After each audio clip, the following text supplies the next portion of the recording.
Ito ang asin na isa sa mga paborito nating pampaswerte na marami na nagpatotoo na sila po ay sinuwerte dito. Mula nang ginawa po nila ito ay nagtuloy-tuloy ang pasok ng swerte. At ito po ay nakatulong na palakasin ang kanilang negosyo at magkaroon kayo ng maraming customer na magpababalik-balik pa sa inyo at lagi kayong malaki ang benta. Nakatulong din ito na makatama ng malaking halagang pera. Nakatulong din ito upang sa ganon matanggap sa trabaho, lalo na ang lokal or ibang bansa. Ito po ay simple lamang ang ating paggawa ng pampaswerte. Masasabi ko lamang kung ikaw ay gagawa, ikaw ay may 100% dapat na paniniwala. Kung hindi ka naniwala, ay huwag tatangkain gawin. Ngayon po mga bossing, ito ang ating asin. Ang gagawin nyo lamang sa isang garapon na asin ay haharap ka sa may silangan at magwi-wish ng mula sa inyong buong puso. I-wish ang lahat ng mga pinapangarap. Kagaya ng halimbawa, nais ko na magkaroon ng sariling negosyo na dito na ako yayaman. Or kaya, i-wish na magkaroon ako ng malaking bahay. Or kaya, i-wish nyo na makatapos ang aking mga anak sa kanilang pag-aaral. Or kaya, ay manalo ako ng jackpot kung isa ka sa mga mananaya. Manalo ako ng jackpot sa alaga kong numero. Banggitin ang mga alagang numero. Halimbawa, ikaw ay mananaya sa loto.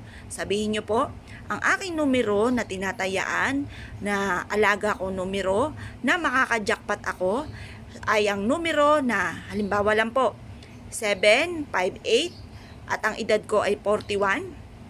Tapos, sabihin nyo rin ang edad ng inyong karelasyon. Ang edad ng karelasyon ko, ang mister ko, ay 43. At ang edad ng aking anak ay 18.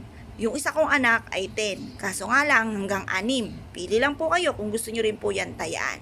Ito po ay makakatulong upang sa ganon, palagi kang swertihin. Eto po mga bossing ko, marami na nagpatotoo na sila po'y sinuwerte dito at isa na rin po ako dito. Basta ang ating asin ay huwag niyong pababayaan na matutunaw.